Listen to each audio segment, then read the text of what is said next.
Wa hasuna ulaika rafiqa. Para nabi sudah mati semua, sudah meninggal.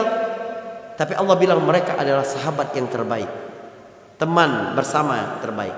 Berarti Allah bicara akhirat. Kalau kita minta ihdinas siratal mustaqim, artinya kita minta keselamatan di dunia dan kita minta keselamatan di akhirat. Kita meminta petunjuk tidak bingung di dunia, kita meminta petunjuk tidak tersesat nanti di akhirat. Untuk lebih kenal Allah Subhanahu wa taala, hari ini temanya penting sekali. Kita bicara tentang rahasia penciptaan seluruhnya. Kita bicara tentang rahasia peristiwa demi peristiwa dalam kehidupan. Kita bicara inti di dalam inti. Allah Subhanahu wa taala menurunkan Al-Quran, lalu Allah Subhanahu wa taala memuat intisari Al-Quran itu dalam satu surah. Itulah surat Al-Fatihah. Dalam surah itu Allah Subhanahu wa taala pilihkan intisarinya lagi. Itulah ayat yang bersama kita pada hari ini. Hari ini bagian terakhir insyaallah. Bagaimana energi Al-Fatihah harus hidup dalam kehidupan kita. Harus menjadi tenaga di tengah banyak kebingungan-kebingungan, himpitan persoalan, kehilangan, problematika rumah tangga, pendidikan anak, ekonomi. Hari ini kita bicara tentang bagaimana rahasia mendapatkan itu semua. Hari ini kita bicara tentang inti di dalam inti. Intisari dari surat Al-Fatihah yang merupakan intisari Al-Quran. Itu disebutkan oleh banyak ulama. Di antaranya adalah Ibnul Qayyim rahimahullah. Saudara, kita mulai baca lagi ya, bismillah. Baca Al-Fatihah. Ibu-ibu ingat apa saja pelajaran-pelajaran kehidupan yang telah kita dapatkan dari pertemuan-pertemuan kita yang lalu ketika kita membaca Al-Fatihah, sehingga bobot pahalanya berbeda ketika kita baca tahun lalu misalnya dengan sekarang berbeda. Efeknya dalam kehidupan berbeda, getarnya di dalam hati berbeda. Sama-sama kita baca ya. A'udzu billahi minasyaitonir rajim. Bismillahirrahmanirrahim. Alhamdulillahi rabbil alamin. Ar-Rahmanir Rahim. Maliki yaumiddin. Iyyaka na'budu wa iyyaka nasta'in. Ihdinas siratal mustaqim. Siratal ladzina an'amta 'alaihim ghairil maghdubi 'alaihim waladdallin. Amin. Kata amin itu dari Jibril.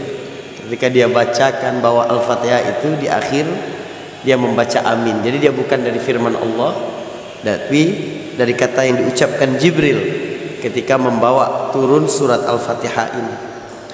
Ibu-ibu yang dirahmati Allah Subhanahu wa taala, siapapun yang tahu tentang kandungan yang terdapat di dalam surat Al-Fatihah dan bagaimana menjadikannya bekal dalam kehidupan, rasanya ini akan menjadi surah yang paling kita cintai dibanding surah apapun.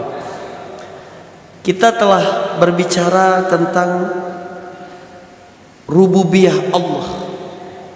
Bagaimana terpujinya Allah Subhanahu wa taala telah mengurus kehidupan kita. Itulah ayat alhamdulillahi rabbil alamin.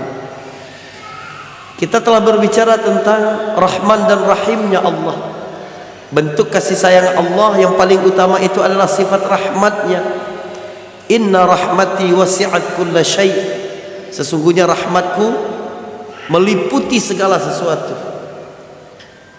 Segala sesuatu itu artinya segala peristiwa yang terjadi dalam hidupmu. segala ketetapan-ketetapan takdir, itu semua di dalam rahmat Allah. Maka Allah ketika memberi adalah anugerah, Allah ketika mengambil juga anugerah. Ini kita biasanya tidak faham itu. Kalau diberi sama Allah senang sekali kita, tapi ketika diambil tidak ridho.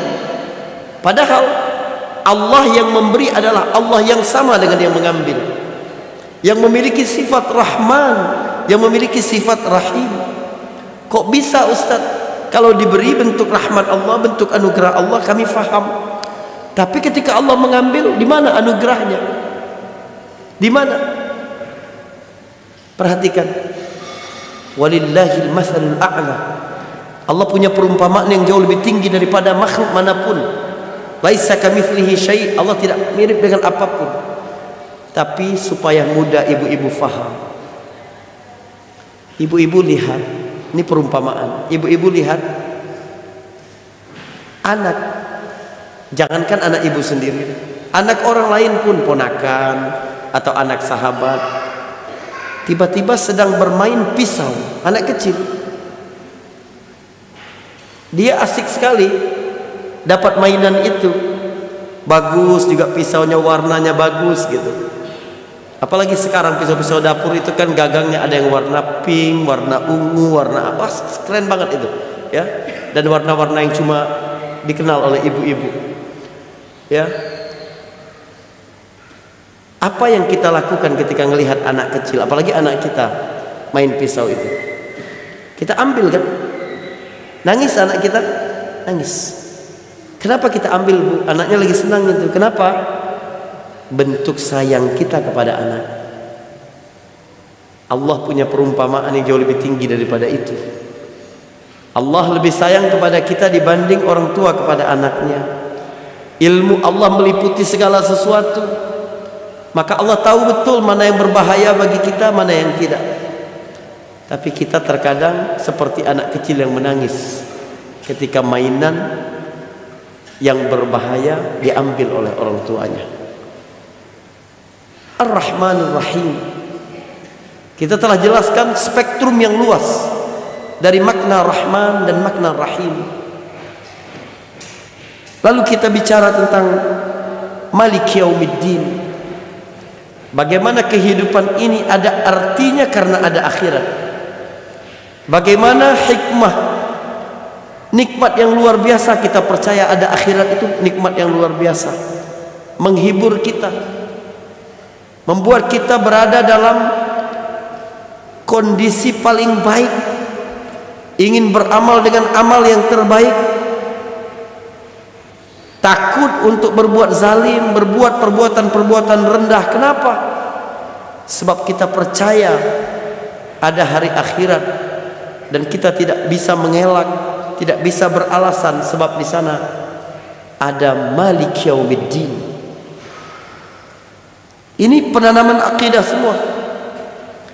Tiba-tiba datang ayat, perhatikan. Iyyaka na'budu wa iyyaka nasta'in. Kalau diterjemahannya apa? Hanya kepada Engkau kami menyembah, hanya kepada Engkau kami meminta pertolongan. Perhatikan. Di dalam kaidah bahasa Arab ada yang disebut mutakallim, orang pertama, kata ganti pertama. Mutakallim itu ana, nahnu, aku atau kami. Ada mukhatab, orang kedua, anda mukhatab. Ada lagi ghaib, kata ganti orang ketiga, karena dia tidak ada. Kalau saya berkata begini,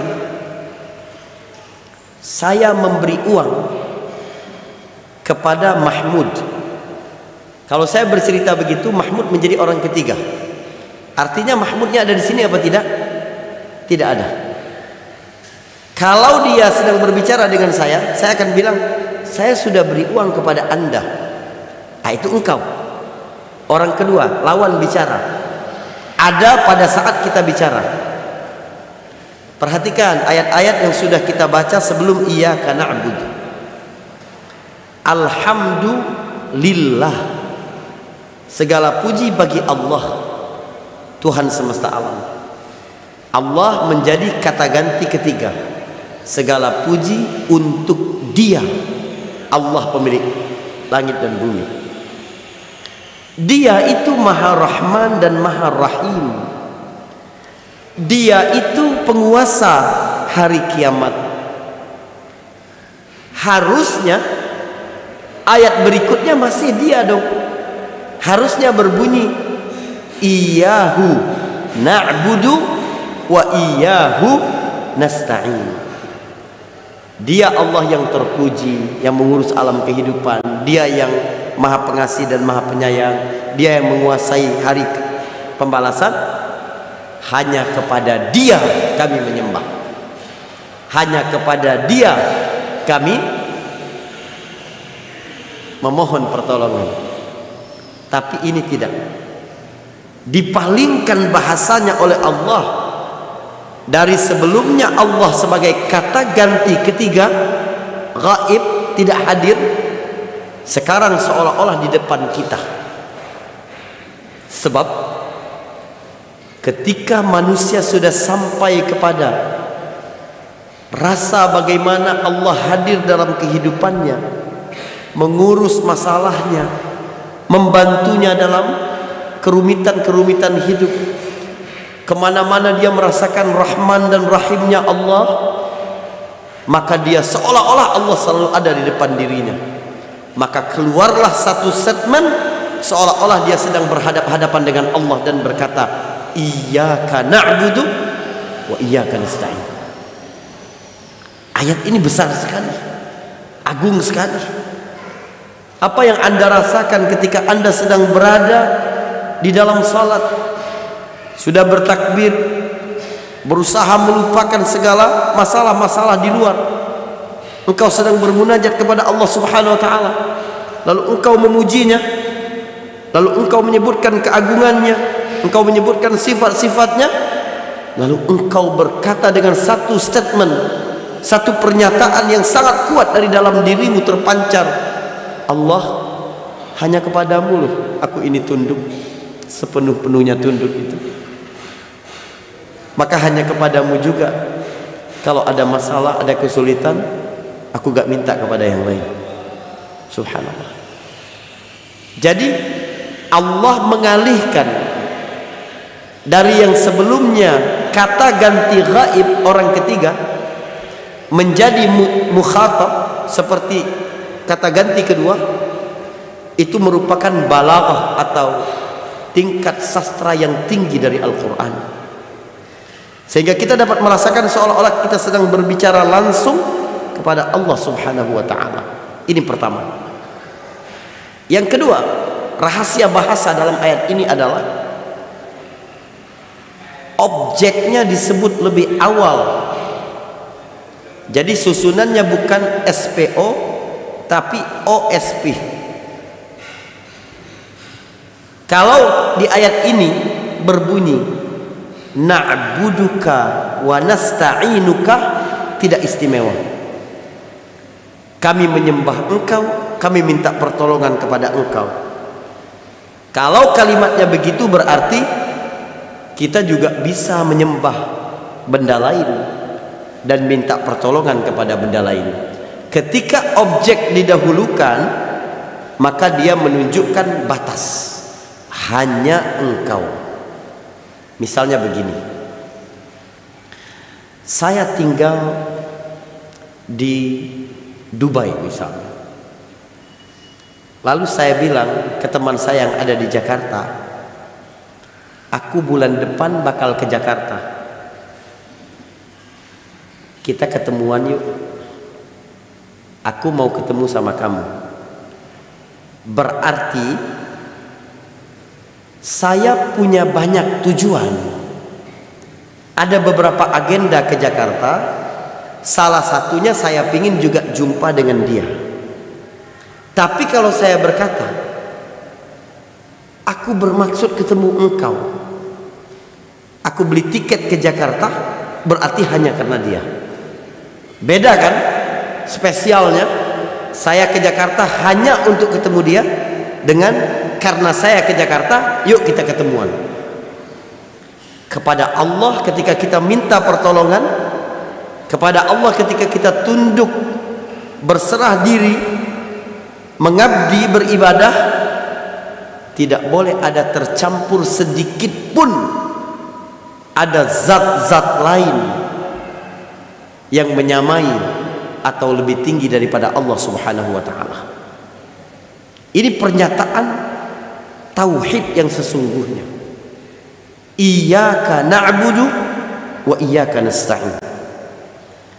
Ibu-ibu sekalian, jangan sampai, maksud saya begini, jangan sampai perilaku kita bertentangan dengan iyyaka na'budu. Jangan sampai kita mengemis-ngemis kepada manusia bertentangan dengan iyyaka nasta'in. Jangan sampai kita takut berlebihan kepada sesuatu, seolah-olah nasib suami kita ditentukan oleh orang itu misalnya, bertentangan dengan iyyaka nasta'in. Ini dari kata iyyaka, objek yang didahulukan. Keindahan bahasa yang ketiga di ayat ini adalah Allah menggandeng kata na'budu dengan kata nasta'in. Isyarat dari Allah Subhanahu wa ta'ala, semakin tinggi level ibadah seseorang, semakin tinggi isti'anah, kesempatan dia memperoleh bantuan pertolongan dari Allah Subhanahu wa ta'ala. Kalau kamu berharap bantuan dari Allah Subhanahu wa ta'ala, perbaiki kualitas ibadahmu, udah cukup. Tetapi ada yang menarik, untuk beribadah pun kita butuh pertolongan dari Allah, ya enggak? Maka kita diajarkan berdoa. Nabi SAW mengajarkan di akhir salat, sebelum salam atau boleh setelah salam, kita berdoa, Allahumma a'inni ala dzikrika wa syukrika wa husni ibadatik. Husni ibadatik, beribadah pun kita minta tolong sama Allah. Allahumma a'inni, tolong aku ya Allah. Artinya kita dapat menjadi hamba yang saleh, menjaga kewajiban-kewajiban, menjauhi diri dari kemaksiatan dan dosa. Jangan sombong. Bukan karena kamu pintar, bukan karena kamu paling banyak ilmunya, bukan karena kamu paling semangat ngajinya saja, bukan. Tapi itu semata-mata karena isti'anah, karena kita minta tolong sama Allah, dan Allah memberikan ma'unah kepada kita, memberikan pertolongan kepada kita. Nah, ada hubungan yang saling menguatkan antar dua aktivitas, beribadah, memohon pertolongan. Semakin sempurna ibadah seseorang, semakin dia tidak tergantung kepada zat lain selain Allah, hanya minta tolong sama Allah. Semakin dia memperoleh banyak pertolongan dari Allah, semakin dia merdeka, tidak tunduk kepada apapun kepada selain Allah Subhanahu wa ta'ala. Makanya ayat ini inti dari Al-Fatihah. Iyyaka na'budu wa iyyaka nasta'in. Kita bicara tentang ibadah dan kita bicara tentang ma'unah, pertolongan Allah Subhanahu wa ta'ala. Dan ingat, dalam hadis qudsi yang kita sampaikan di awal dulu, Al-Fatihah itu adalah dialog antara hamba dengan Allah. Ya, inni qasamtu salata baini wa baina abdi. Aku membagi antara, dalam Al-Fatihah itu, antara aku dan hambaku. Kalau hambaku berkata alhamdulillahi rabbil alamin, Allah menjawab hamidani abdi. Kalau hambaku berkata ar-rahmanir rahim, aku berkata majjadani abdi. Kalau hambaku berkata maliki yaumiddin, aku menjawab athna alayya 'abdi. Ketika hamba berkata, iyyaka na'budu wa iyyaka nasta'in, kata Allah, hadza baini wa baina 'abdi wa li 'abdi ma sa'al. Ini adalah perjanjian antara aku dan hambaku. Separuhnya untuk Allah, separuhnya untuk hambaku. Dan hambaku akan memperoleh apa yang dia pinta. Makanya setelah itu permohonan kepada Allah. Murnikan tauhidmu. Lalu datang ayat ihdinas sirata al-mustaqim. Perhatikan. Di antara bentuk kasih sayang Allah kepada kita, Allah mengajarkan kita bagaimana berdoa kepada Dia. Allah mengajarkan kita mana yang benar-benar baik untuk kita, mana yang paling berharga dalam hidup kita, sehingga Allah mengajarkan kita, ini loh cara berdoa kepada Allah. Kamu itu minta sesuatu yang bernilai, jangan minta sesuatu yang tidak ada nilainya, atau minta sesuatu yang berbahaya bagi kamu. Maka Allah ajarkan banyak sekali doa di dalam Al-Quran. Ya, doa yang paling banyak dibacakan oleh Nabi apa? Rabbana atina fid dunya hasanah wa fil akhirati hasanah wa qina adzabannar. Surat Al-Fatihah adalah ringkasan isi dari Al-Quran. Maka ketika di Al-Quran terdapat doa-doa, di Al-Fatihah juga terdapat doa. Tapi doa di dalam surat Al-Fatihah adalah intisari dari seluruh doa yang ada di dalam Al-Quran. Nanti kita akan bicara nih, kita minta apa sih? Dan mengapa ihdinas siratal mustaqim itu mewakili semua kebutuhan-kebutuhan dan keinginan manusia? Dari mana itu? Tapi sebelumnya kita menyingkap rahasia penting lain dari surat Al-Fatihah. Tentang apa? Tentang adab berdoa kepada Allah Subhanahu wa taala. Seni meminta, memohon kepada Allah Subhanahu wa taala. Kita ini hamba yang hina, banyak dosanya, sering durhaka kepada Allah Subhanahu wa taala, tidak memperhatikan hak-haknya. Tapi kita tetap butuh berdoa kepada Dia. Akankah Dia membuka pintu untuk kita? Akankah Dia mengabulkan permintaan-permintaan kita? Coba kita lihat dari surat Al-Fatihah. Seni tertinggi dari berdoa ada di dalam surat Al-Fatihah. Datangnya ihdinas siratal mustaqim, perhatikan ibu-ibu, datangnya ihdinas siratal mustaqim itu setelah ayat alhamdulillahi rabbil alamin arrahmanir rahim maliki yaumiddin iyyaka na'budu wa iyyaka nasta'in. 4 seni berdoa dari surat Al-Fatihah. Yang pertama adalah memuji Allah Subhanahu wa taala. Kita memulai dengan alhamdulillahi rabbil alamin. Nabi kalau berdoa itu selalu membuka dengan tahmid, pujian kepada Allah Subhanahu wa taala. Ya. Nabi menegur sahabat yang langsung meminta kepada Allah, langsung to the point. Kata Nabi, terlalu ringkas untuk meminta sesuatu yang terlalu mewah. Puji dulu Allah Subhanahu wa taala. Kita memuji Allah Subhanahu wa taala memiliki banyak makna. Kita memuji Allah sebelum berdoa, jangan pernah membayangkan, wah Allah Subhanahu wa taala suka juga tuh dipuji-puji seperti manusia. Bukan begitu. Allah sudah terpuji tanpa pujian kita, bukan.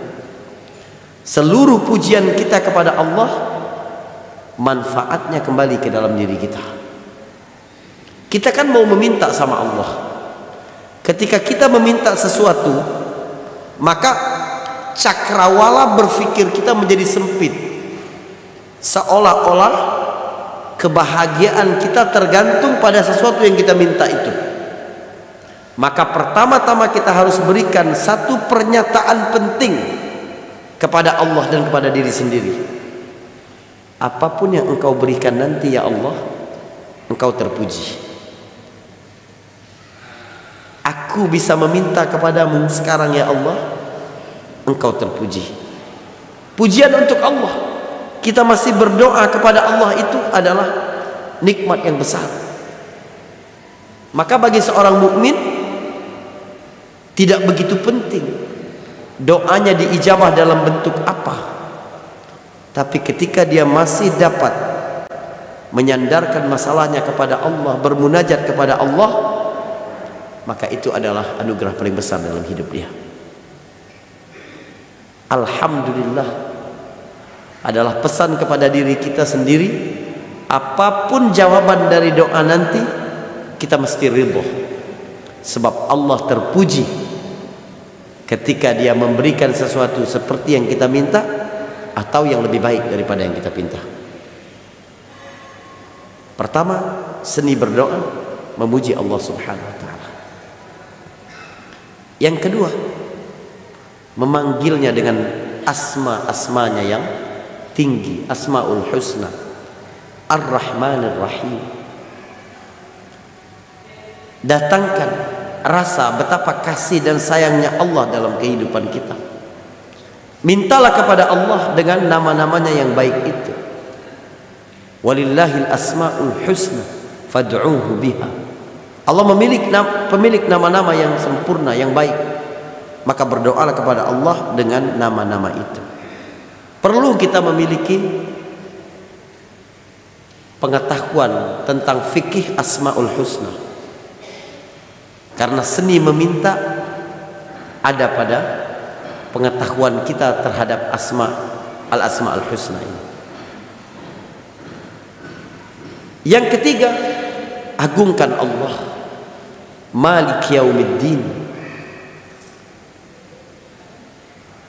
Allah yang menguasai hari kiamat adalah Allah yang menguasai hari ini.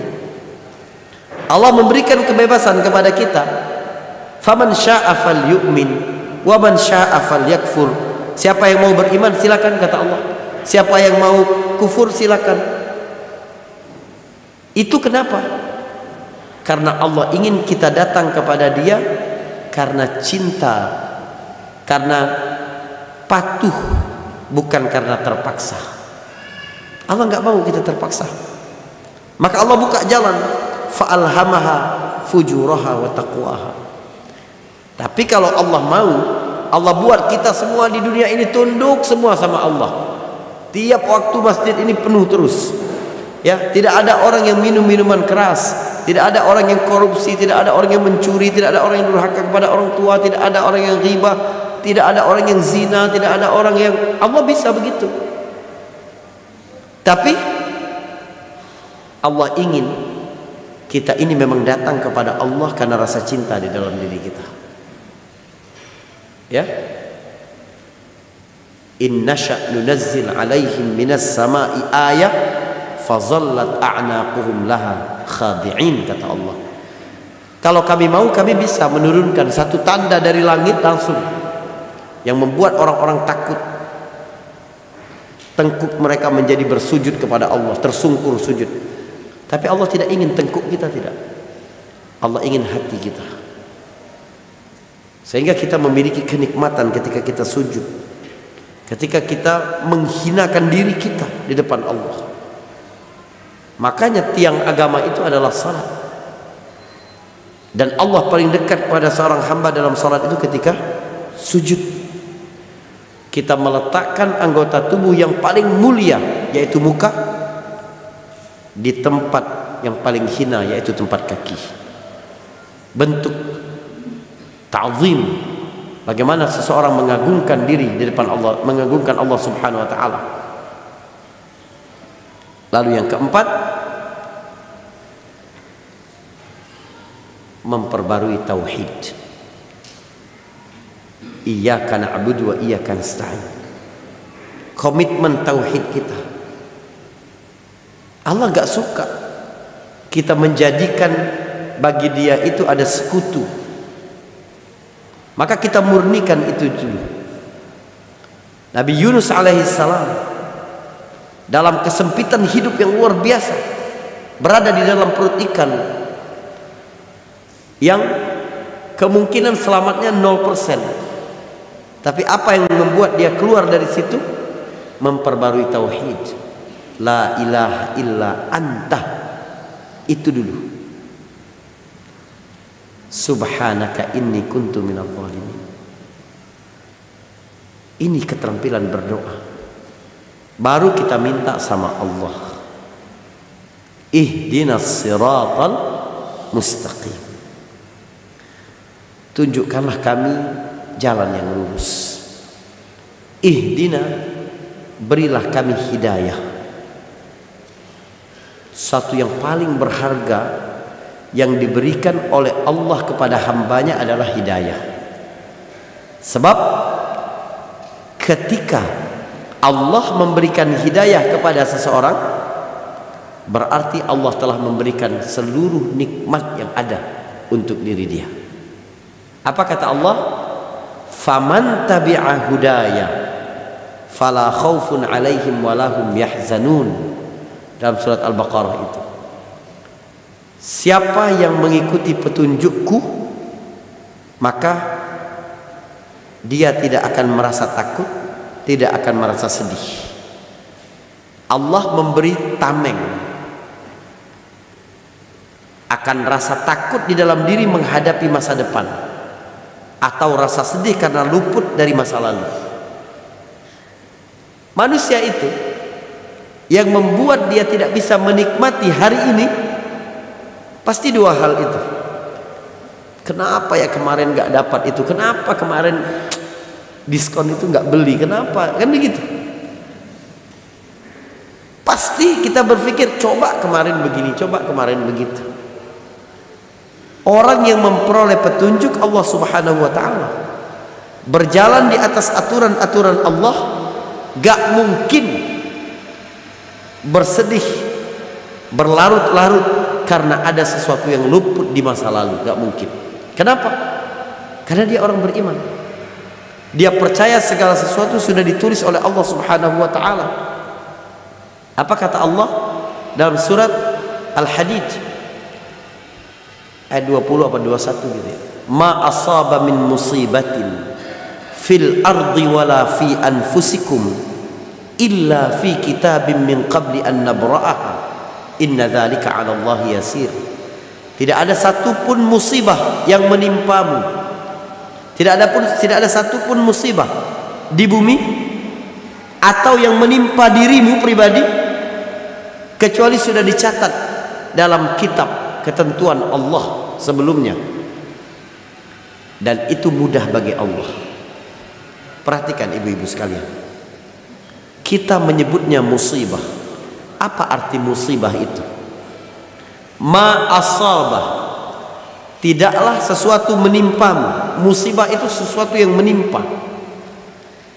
Maka asabah itu menunjukkan makna benar, tidak meleset. Itu asabah. Benar dalam jawaban itu bahasa Arabnya adalah sawab. Sawab am khata, benar atau salah. Paham? Seseorang memanah, anak panahnya tepat kena di tengah, maka kita akan bilang laqad asabta, engkau sudah pas, terkena sasarannya. Jadi musibah itu gak mungkin salah sasaran, dia pasti tepat. Jadi ada orang yang diberikan oleh Allah kelapangan rezeki, dan ada orang yang dibatasi. Itu adalah anak panah takdir yang tepat untuk masing-masing orang. Ada nggak rasa penyesalan yang berlebihan di dalam diri? Tidak. Kita hanya diminta meresponnya dengan benar, bersabar akan hal-hal yang tidak kita sukai, syukur terhadap hal-hal yang menyenangkan dalam diri kita. Tapi sesungguhnya di sisi Allah segala sesuatu yang menimpamu adalah kebaikan untukmu. Kita minta petunjuk sama Allah, sebab petunjuk membuat manusia tidak sedih berlebihan, tidak takut berlebihan. Kenapa Allah beritahu bahwa semua musibah di bumi, semua musibah yang menimpamu, keluargamu, anakmu, pasanganmu, bisnismu, persahabatanmu, kelompokmu, perusahaanmu. Kenapa Allah beritahu bahwa itu sudah dicatat? Di ayat berikutnya surat Al-Hadid tadi Allah menyebutkan, likaila ta'sau ala ma fatakum wala tafrahu bima atakum. Biar kamu tidak berlebihan sedih terhadap sesuatu yang sudah terjadi, sesuatu yang luput dalam kehidupanmu, dan supaya kamu juga tidak berlampau bahagia ketika ada sesuatu yang datang dalam hidupmu. Nggak boleh terlalu bahagia. Itu menimbulkan rasa sombong dalam diri. Hebat kan aku bisa mencapai derajat ini, kedudukan ini, jabatan ini. Tidak, itu sudah dicatat sama Allah. Ngapain sombong? Cuma engkau dicatat memperoleh ini, temanmu dicatat memperoleh itu. Engkau dicatat memperoleh itu hari ini, temanmu dicatat memperoleh itu di besoknya atau lusanya. Kan kita nggak tahu. Gagal di 2019 bisa berhasil di 2024. Tapi bisa juga gagal lagi, bisa. Kenapa? Semua sudah ditetapkan oleh Allah. Kenapa kita minta petunjuk sama Allah? Kenapa? Apa arti ihdina di situ?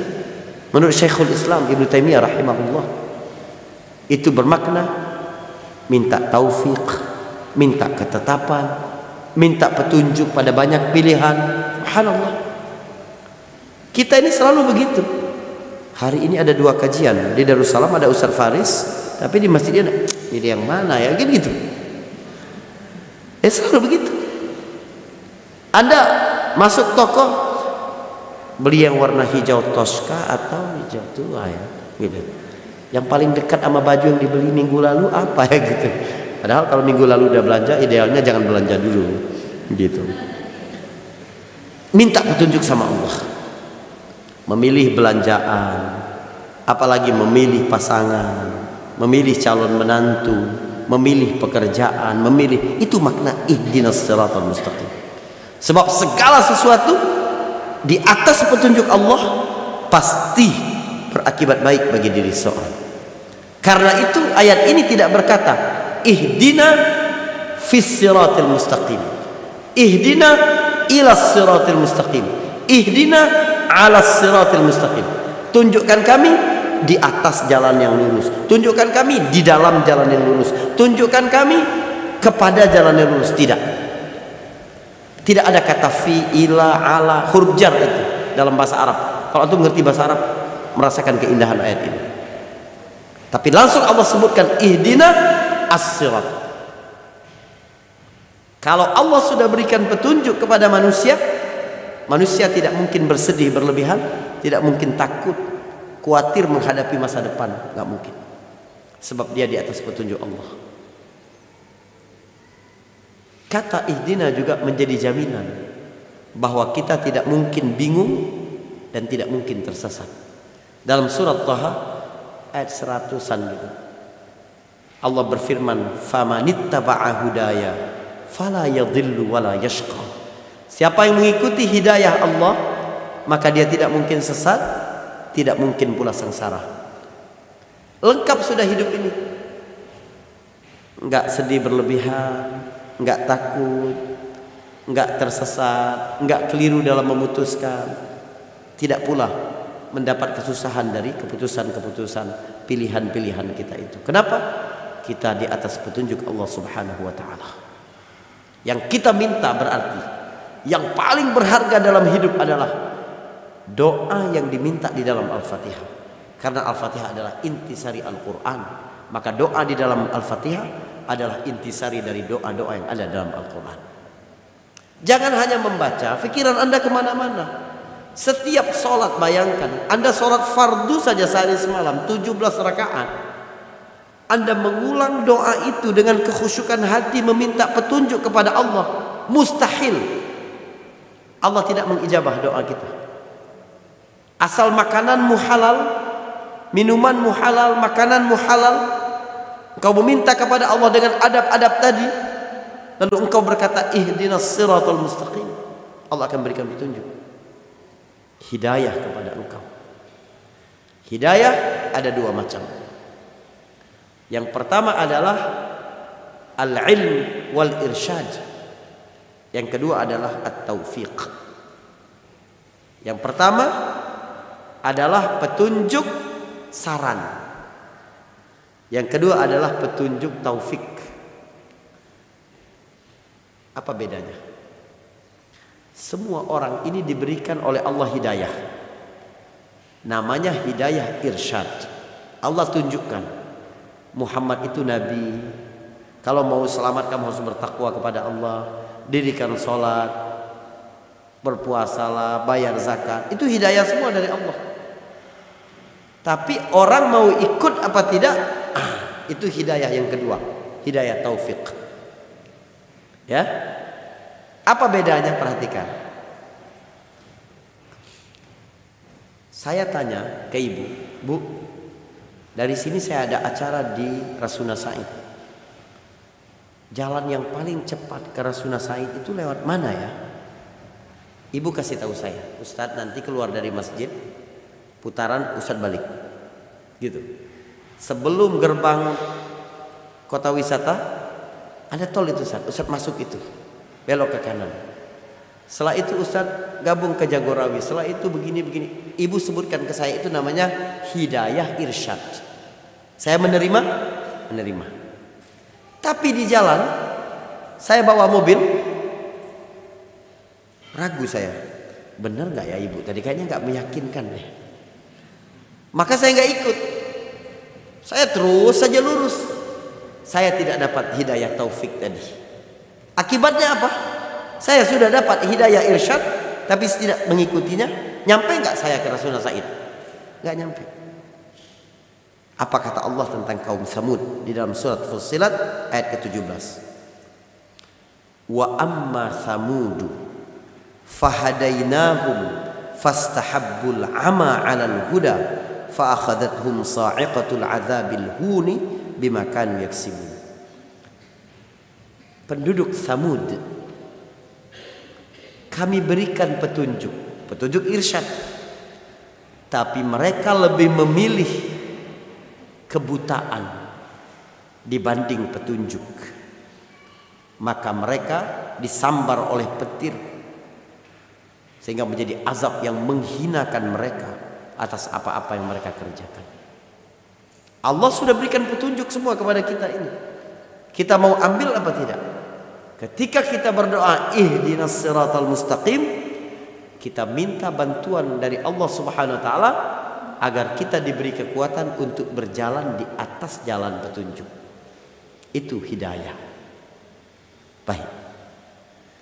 As-sirat al-mustaqim, ya. Jalan yang lurus. Mana jalan yang lurus?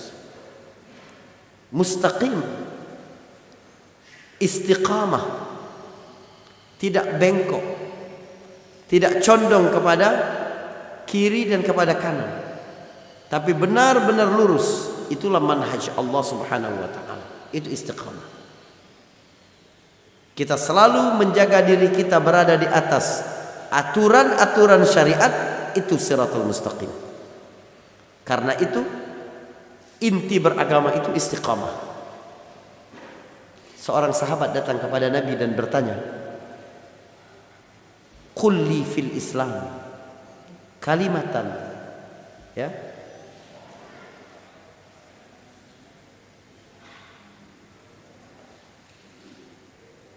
Lupa saya lafaz hadisnya. Katakan kepadaku satu kalimat di dalam Islam yang aku tidak dengar lagi kecuali dari engkau, tidak ambil lagi kecuali dari engkau. Kata Nabi, "Qul amantu billah tsumma istaqim." Kata Nabi, katakan aku beriman kepada Allah, lalu jadilah mustaqim, jadilah istiqamah, lurus terus di atas itu. Itu agama. Maka seluruh buah baik dari beragama tidak mungkin kita dapatkan kecuali dengan istiqamah. Allah bilang, Siapa yang bertakwa, Allah berikan rezeki dari jalan yang tidak terduga. Wa man yattaqillaha yaj'al lahu makhraja wa yarzuqhu min haitsu la yahtasib. Itu baru berlaku kalau kita istiqomah di atas takwa. Allah berkata, sesungguhnya salat itu mencegah kamu dari perbuatan mungkar, perbuatan-perbuatan yang menjijikkan, fahsya wal munkar. Inna salata tanha 'anil fahsya'i wal munkar. Itu kalau kita istiqomah dalam salat. Kalau cuma salat sekali terus enggak salat lagi, enggak berlaku itu. Ya, pahala puasa, keutamaan baca Quran, itu baru dapat kita rasakan kalau kita istiqomah di atas itu. Jalan itulah yang kita pinta, siratal mustaqim itu. Mana kelompok yang memperoleh siratal mustaqim itu? Siratal ladzina an'amta alaihim, yaitu jalan orang-orang yang engkau beri nikmat. Allah menjelaskan ini, ya, di dalam surat Al-Maidah, ya, kalau nggak salah, ayat 69 atau 84. Nanti ibu cek.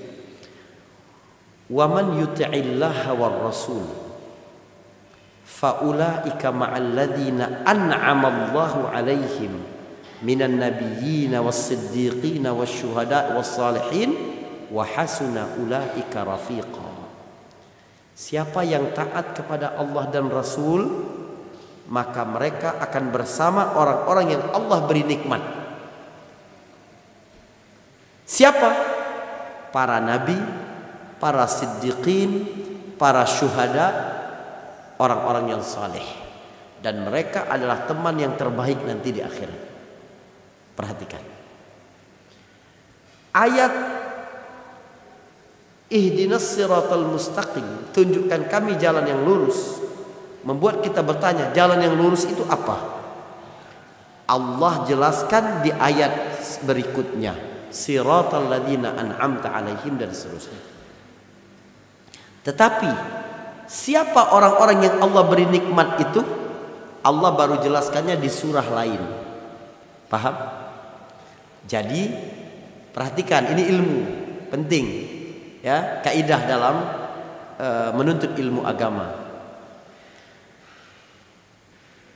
Tafsir Al-Quran paling baik itu adalah Al-Quran ditafsirkan oleh ayat Al-Quran juga. Itu paling tinggi sudah. Quran menafsirkan Quran pula, itu paling baik. Sebab yang paling faham dengan kata-kata adalah yang berkata. Maksud saya ngomong dari tadi itu yang paling faham saya, baru ibu. Ibu-ibu juga berbeda-beda.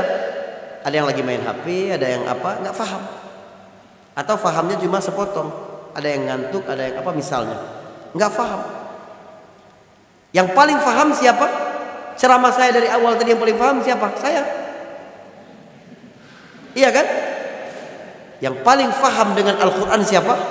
Yang mewahyukan Allah Subhanahu wa ta'ala. Maka tingkat tafsir paling tinggi adalah tafsirul ayah bil ayah. Ayat yang satu menafsirkan ayat yang lain. Baru di bawah itu tafsirul ayah bil hadis. Hadis Nabi yang menafsirkan ayat. Baru kemudian bahasa, ya, yang digunakan di Arab. Oh, penggunaan kata ini untuk itu. Itu juga bagian dari tafsir. Tafsir ayat dengan ayat, tafsir ayat dengan ayat itu ada dua. Ada yang langsung setelah ayatnya berikutnya, pada ayat berikutnya, ada yang di surah lain. Faham? Nah, termasuk ayat ini. Tunjukkan kami jalan yang lurus. Mana jalan yang lurus? Allah langsung sampaikan di ayat berikutnya. Jalan orang-orang yang Engkau beri nikmat. Siapa orang yang Engkau beri nikmat? Allah jelaskan di ayat tapi di surah lain. Para nabi, syuhada, siddiqin, syuhada, dan orang-orang yang saleh. Wa hasuna ulaika rafiqa. Para nabi sudah mati semua, sudah meninggal. Tapi Allah bilang mereka adalah sahabat yang terbaik, teman bersama terbaik. Berarti Allah bicara akhirat. Kalau kita minta ihdinas siratal mustaqim, artinya kita minta keselamatan di dunia dan kita minta keselamatan di akhirat. Kita meminta petunjuk tidak bingung di dunia, kita meminta petunjuk tidak tersesat nanti di akhirat. Ini inti dari doa. Kita minta kepada Allah Subhanahu wa taala. Lalu kita berkata ghairil maghdubi alaihim waladdallin. Bukan jalan orang-orang yang engkau murkai, ya, dan bukan pula orang-orang yang tersesat. Sesudah yang dirahmati Allah Subhanahu wa taala, para ulama memiliki beberapa penjelasan tentang al-maghdub dan ad-dallin. Tapi yang paling populer adalah al-maghdub, maksudnya adalah orang-orang Yahudi atau memiliki sifat seperti Yahudi. Dimurkai oleh Allah, kenapa?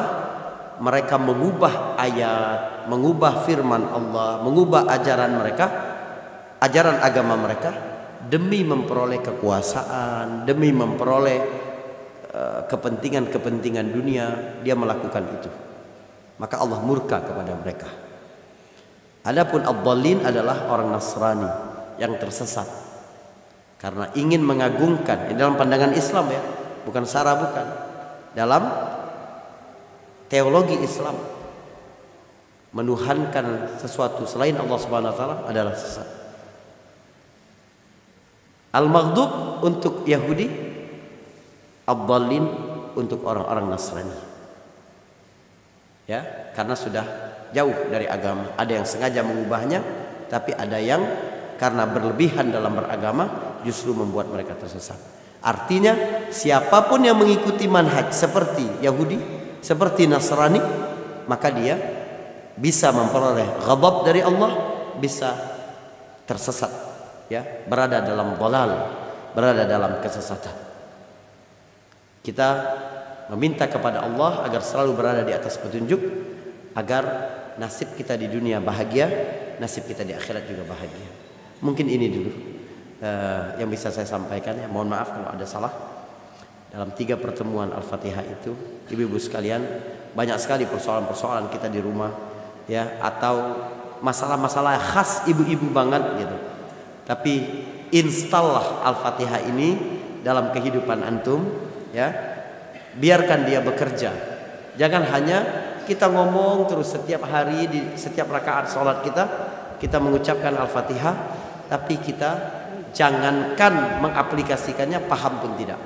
Minimal antum sudah ikut, insya Allah kita sama-sama lebih paham Al-Fatihah dan nilai-nilainya lebih bekerja maksimal untuk kehidupan dan kebahagiaan kita, insya Allah. Barakallahu fikum, semoga Allah Subhanahu wa taala selalu jaga antum semua, insya Allah. Ya, Al-Fatihah bermanfaat buat kita semua, menjadi syafaat bagi kita di dunia dan akhirat, insya Allah, ya. Subhanakallahumma bihamdika asyhadu an la ilaha illa anta astaghfiruka wa atubu ilaik. Assalamualaikum warahmatullahi wabarakatuh.